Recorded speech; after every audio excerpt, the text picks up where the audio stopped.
Magandang umaga, oras na para sa pinakabagong balita sa lagay ng panahon at sa mundo ng science and technology. Ako po si Jel Miranda and we welcome you to DOSTv, the channel that delivers science for the people. Tuloy pa rin ang usapang Watershed dito sa DOSTv. Kung kahapon ay pinag-usapan natin ang Watershed Project, ngayon ay aalamin naman natin ang Phase 2 ng National Research and Development Project for Watershed Management in the Philippines. Abangan yan maya-maya lamang. Samantala, alamin muna natin ang lagay ng panahon mula sa DOST Pag-asa dito sa aming weather update.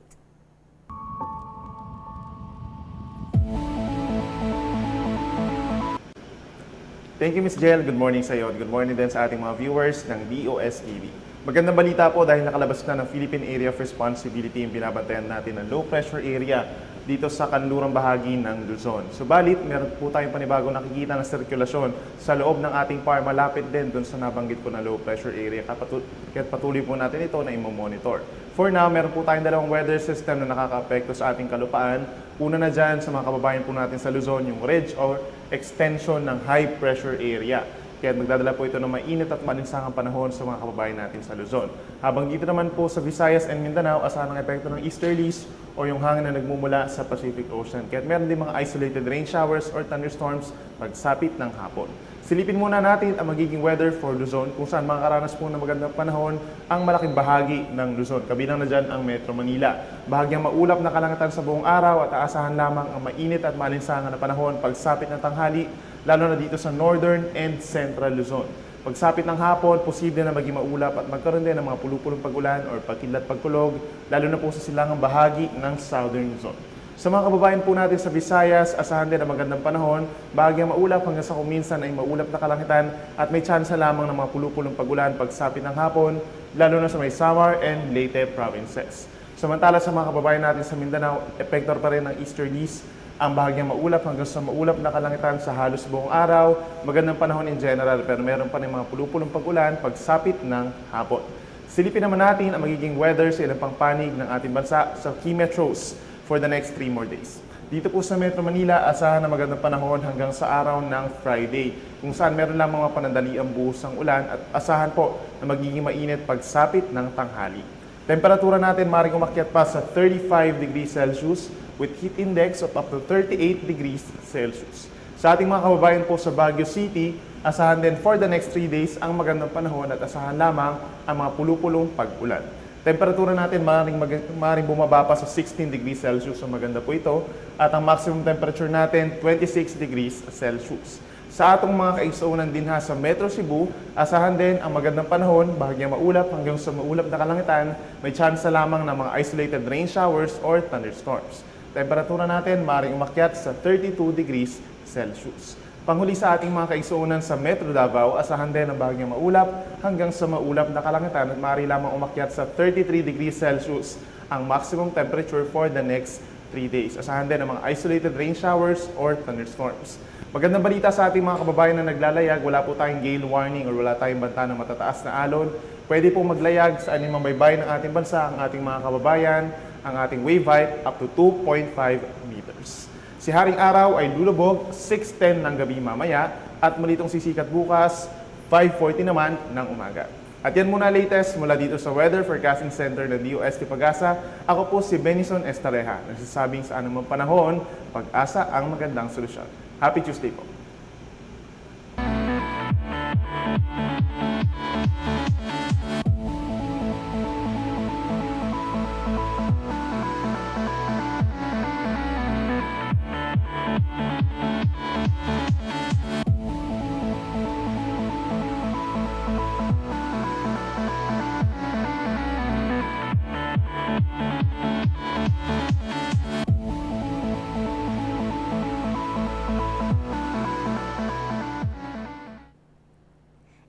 non-exclusive content na dito nyo lang sa DOSTv makikita.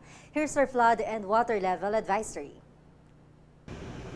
Thank you, Jella. Magandang umaga sa iyo at sa viewers ng DOSTv. Dam update tayo dito sa minamonitor nating major dam dito sa Luzon area as of 6 a.m. today. Una, yung Angat Dam, ang present elevation niya is 197.64, galing siya sa 197.71 kahapon at meron siyang bagyang pagbaba na halos 0.7 meters or 7 centimeters at meron na siyang 14.36 below dun sa tinatawag nating normal high na 212 meters. Subalit mataas naman po siya ng 17.64 doon naman sa tinatawag nating operational level na 180 meters. Asahan natin sa mga susunod na araw, continuous pa rin po yung pagbaba niya. At para naman dito sa San Roque Dam, ang present elevation niya is 253.97. Galing siya sa 254.11 kahapon at meron siyang bagyang pagbaba na halos 0.14 meters or 14 centimeters at meron na rin po siyang 26.03 meters dun below dun sa normal high na 280.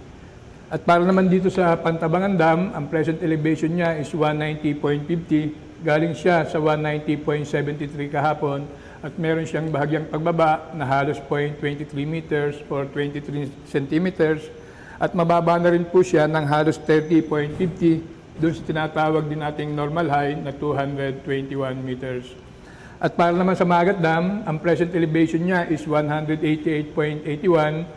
Galing siya sa 189.09 at meron siyang bagyang pagbaba na halos 0.28 at meron na rin po siyang 4.19 below the normal high na 193. At para naman po dun sa minamonitor nating major river basin dito sa Luzon, like yung Pampanga, Agno, Bicol, Cagayan, at ito nga pong Pasig, Marikina, wala rin po tayong flood warning or babala sa posibleng pagtaas ng mga water elevation dito po sa mga nabanggit na major river basin. Gayun din dun sa minamonitor nating yung pag-issue natin ng General Advisory by Region from Luzon, Visayas, Mindanao, wala rin po tayong itinaas na or babala dito po sa mga nabanggit na province or by region. Yan lamang muna, Jel, at mula pa rin dito sa Flood Forecasting and Warning Section, Hydromet Division ng Pag-asa. Ako si Elmer Karingal, nag-uulat. Importante ang pagkuha ng datos at impormasyon sa ating mga watershed dahil nakatutulong ang mga ito hindi lang sa agriculture and fishery sector, kundi pati na rin sa land use at water distribution. At para mas mapabilis pa at consistent ang mga data na nanggagaling sa ating mga watershed, inilunsad ang National Research and Development Project for Watershed Management in the Philippines na ngayon ay nasa Phase 2 na. And to tell us more about the results and the milestones of this project, makakausap po nating muli si Dr. Rex Victor O. Cruz, Professor from the College of Forestry and Natural Resources of the University of the Philippines, Los Baños. Good morning, sir. Good morning, Jen. Welcome back. Yeah, well. Oo. Ito naman, usapang tubig ang Yes. pag-uusapan natin ngayon. Ano itong project na ito, sir? Ang project namang ito ay, alam mo, ano din to, monitoring din ito. Okay. Ang binabantayan naman natin dito ay mga watersheds naman. Ang mga watersheds kagaya na nabanggit mo ay mahalaga kapag tubig ang pinag-uusapan natin sapagkat lahat ng mga fresh water na ginagamit natin for domestic, agriculture, commercial, industrial uses ay nanggagaling sa ating mga watersheds. Yes. So ang project na to ay naglalayo naman na maintindihan natin ng mas malalim kung paano nag-function ng ating mga watersheds at paano ba ito naapektuhan ng pagbabago-bago ng ating mga ng ating panahon at ganun din ang pagbabago ng mga human activities sa loob ng watershed. Ito kasing dalawang ito ang pangunahin na mga dahilan kung bakit nagbabago ang watershed sa kanyang functions, kagaya halimbawa ng pagbabago ng pagsusupply ng malinis na tubig para sa ating mga pangangailangan. Okay. So, merong learning watershed and isang watershed. Anong pagkakaiba nitong dalawang ito? Ang learning watershed, yan ang tawag namin sa mga watersheds na ating minomonitor dito sa project na ito. Learning watershed kasi ang mga ito ay hindi lamang binabantayan, no? Kundi natututo tayo sa mga watersheds na ito. And hindi lamang mga involved na scientists and researchers ang natututo dito, kundi kasama na rin ng mga estudyante at maski na mga LGU personnel, no, at mga local communities ay natututo din dito sa mga learning watersheds natin. Dahil katulad ng sa Modisira, gusto namin na ma-involve ang mas maraming tao sa pagmamonitor ng ating mga watersheds sapagkat alam natin na ang kaalaman ng bawat isa kapag ito ay mayabong, no, magiging mayabong din ang partisipasyon nila, no, sa mga activities ng pangangalaga, conservation ng ating mga watersheds. So, learning watersheds para sa lahat. At speaking of mga katuwang, sino mga katuwang natin mga agencies dito sa proyekto na to? Ang mga katuwang natin sa proyektong ito naman ay isang regional research office ng DNR, Okay. no? ERDS Region 11, at ang iba pang partners naman natin dito ay mga state universities and colleges din. Meron tayo sa Isabela State University. Okay. Meron tayo sa Mariano Marcos State University sa Batak. And then meron din tayo sa Bicol University, College of Agriculture and Forestry sa Albay. And may isa pa tayo sa Bukidnon, sa Central Mindanao University.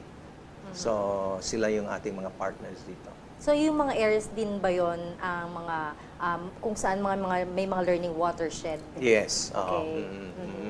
Tigigisa silang mga learning watersheds na minomonitor, no?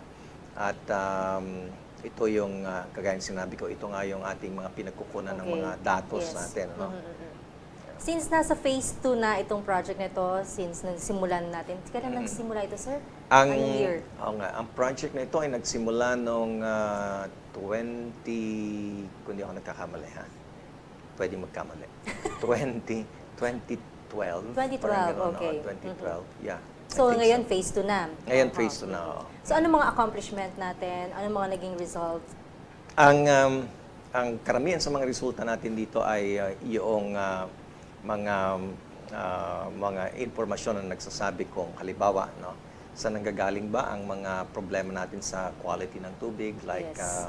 iba't ibang klase ng pollutants. No? Kasama na dyan halimbawa ang mga nitrogen, phosphorus substances, no, may mga phosphorus and nitrogen na nanggagaling usually sa domestic areas, sa mga residential areas, and sa mga agricultural areas. So, ito ay nagkakaroon ng mas sa atin, nagkakaroon tayo ng mga ebidensya ngayon na tunay nga itong mga water quality problems natin ay nanggagaling sa human activities at anong klaseng human activities. So, ito yung karagdagang kaalaman at specific na knowledge na gusto nating makuha dito sa proyektong ito. So, masasabi ba natin na ito ang importansya ng proyekto na ito when it comes to watershed project management and policy making decision siguro? Yes, so itong mga ganitong impormasyon. Pero napakarami pang impormasyon ng meron tayo sa ating watershed. Like na i-relate natin yung klase ng vegetation or klase ng biodiversity na meron tayo sa isang watershed, sa quality ng tubig or sa behavior ng mga water resources kagaya ng stream flow. At itong mga impormasyon na ito ay mahalaga na magagamit ng ating mga policymakers, magagamit ng ating mga managers ng mga watershed to make the right decisions in terms of programs, in terms of projects that they implement inside the watershed. Pero ang isa pang mahalaga dito siguro ay yung mga impormasyon na makatutulong upang ang paggamit ng ating mga land resources, lupa, no, ay maging malaki ang benepisyo pero maliit ang impact sa ating environment. Ito kasi ang problema natin, no. Marami sa mga land resources natin ay nagagamit natin for purposes na nagko-cause ng halimbawa soil erosion, you know, and similar problems that degrade the quality of our water. No? Pero kung meron tayong mga impormasyon, no, na katulad ng nabanggit ko, ito ay makakatulong upang mabigyan tayo ng gabay kung aling mga areas ba ang dapat gamitin sa kung anong purpose, no? At alin yung mga areas na hindi dapat gamitin for a specific purpose dahil makakasira ito sa quality ng tubig. So same as Moody's Zero Project, ito talaga, monitoring din ang ginagawa natin. Yes, Pero ano yung mga major activities na nakakabit dito sa project na ito? Well, basically monitoring ang major activity natin dito. May mga, again, katulad ng sa Moody's na mga instruments, sensor aided instruments that we use to monitor environmental parameters. Pero minomonitor din namin ang human activities, minomonitor din natin ang changes in land cover. Parehong-pareho ito ng Moody's, no? Iba lang ang focus niya. But yeah, we monitor all of this. Merong field survey na ginagamit, merong interview with people, and use of remote sensing or satellite images. So, iba't ibang pamamaraan ng pagkolekta ng data sa mga learning watersheds natin, ginagawa namin dito sa proyektong ito. So kanina may mga nabanggit na rin kayo mga benefits nitong project na ito. Ano-ano pa, sir? Although sabi natin watershed ito, not only for agriculture, aquaculture, even by land, hindi ba? Right.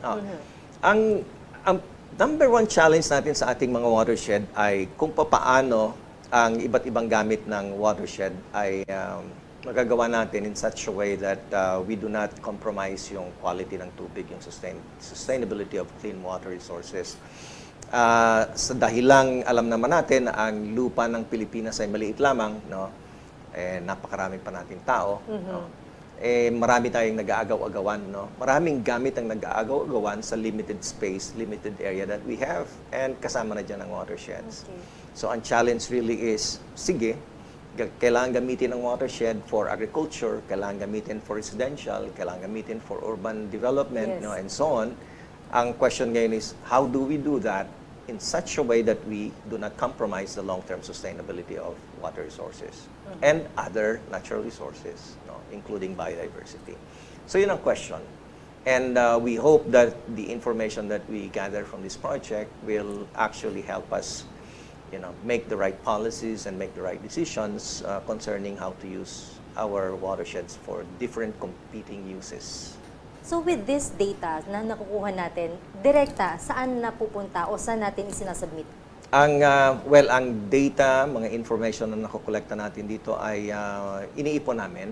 Okay. Meron tayong central systems for managing yung mga data, that we are able to collect. And later on, this will be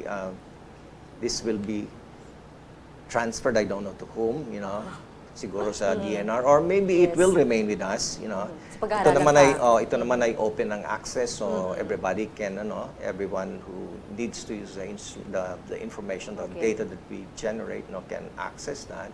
So meron naman tayong system for access, So yun, it's with us. Ngayon, it's with us. The data are stored in our office. So sa ngayon, sir, meron ba tayong mga ginagawa pang any steps para mas ma-develop pa natin siguro itong mga pag-aaral na to? Ngayon patuloy ang aming collection and data. And even if this is already for 5 years, I still hope that we can get at least another 5 years, to ensure that we get enough information. And what we're doing now is more on consolidating consolidating most of the data that we have gathered and doing integrative analysis of the data that we have collected so that we can produce information such as ano ba ang healthy watersheds, ano ang hindi healthy watersheds. How do we determine that a watershed is healthy or not, or if the watershed is resilient or not?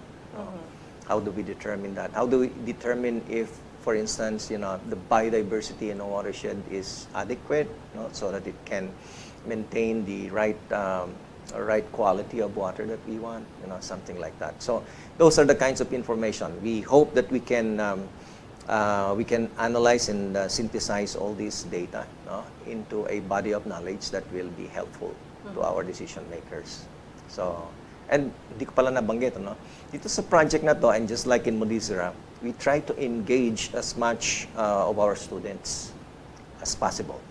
Because we believe that the culture of research among the young students, the future researchers in our country, should be encouraged. With all the opportunities available to us, and I'm happy that DOST is doing that as well. As part of the normal requirements, for projects for projects like this, Yes. nire-require ng DOST, or DOST is encouraging yung mga projects that they're funding, to engage as much as students as they can, because sayang yung opportunities. Yes, oo. Tsaka magandang pagkakataon din sa mga estudyante ito, di ba? Hindi lang basta nakatapos ka ng pag-aaral. Talagang hands-on sila sa lahat ng field Correct. na ginagalawan din nila. Yes, that's right. At dun sa atin, once again, mga nanonood po sa atin ngayon, sir, baka may gustong tumulong, interesado sila sa proyekto na ito, saan po sila pwede makipag-ugnayan? Yeah, again, dun sa mga manonood natin na mayroong interest sa aming ginagawa, makipag-ugnayan lang kayo sa amin kung meron kayong gustong malaman, or kung gustong meron kayong maitulong sa amin, maging kabahagi namin sa proyektong ito, you can contact me directly at rocruz@up.edu.ph, or you can call our landline in our office, 049-536-5314. Ang office namin ay Environmental Forestry Program, Institute of Renewable Natural Resources, College of Forestry and Natural Resources, UP Los Baños. Maraming salamat, at sana ay maging kabahagi namin kayo sa proyekto. Baka may gusto pa kayong huling sabihin, sir, mga final words? Napakahalaga na itong ginagawa namin. Sa ngayon siguro hindi pa natin masyadong nakikita ang tunay na bunga ng mga resulta ng aming mga activities. Pero sa mga susunod na buwan ay makakaasa kayo na may mga konkretong impormasyon na kami ay maibabahagi sa inyo, at nawa nga ay maging ambag ito sa mabuting pangangalaga ng ating mga watersheds at ng ating mga katubigan. So, umaasa din ako na ang suporta sa proyektong ito ay hindi magtatapos sa end ng October at sa end ng July or June, na kung saan ay officially matatapos na yung support ng DOST P-card sa aming project. So sana meron pang kasunod na support. Siyempre, napakagandang proyekto nito, sir, di ba? And thank you so much once again. Thank you again. Maraming salamat po sa mga na-share nyo sa amin, at lahat ng ito ginagawa natin para, of course, sa atin din. Tayo din makikinabang sa mga magagandang proyekto na ito. Yes, tama Thank you, ka sir. din. Thank you. Maraming Thank you. salamat.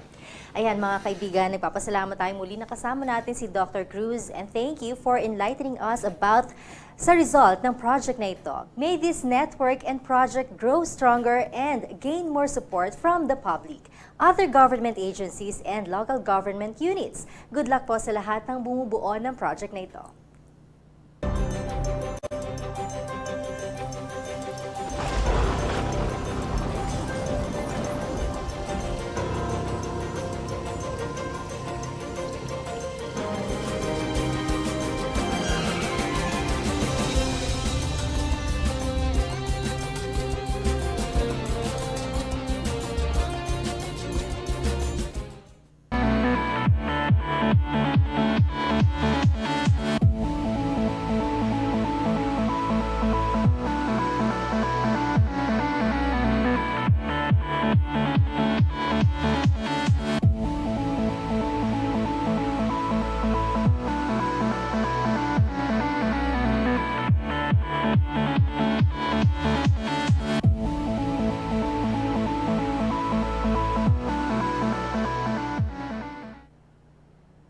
Lahat tayo ay dapat magtulungan, hindi lang sa pag-aalaga ng ating mga water and other natural resources, kundi sa pag-aalaga ng ating mundo.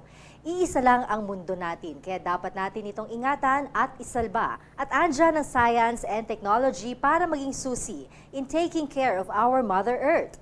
And that's it for today. Abangan din ang update sa lagay ng panahon mula sa DOST Pag-asa tuwing alas 5 ng umaga at alas 5 ng hapon. Always remember, in progress, science is the key. Kaya sabay-sabay tayo makiisa at gamitin ang siyensya.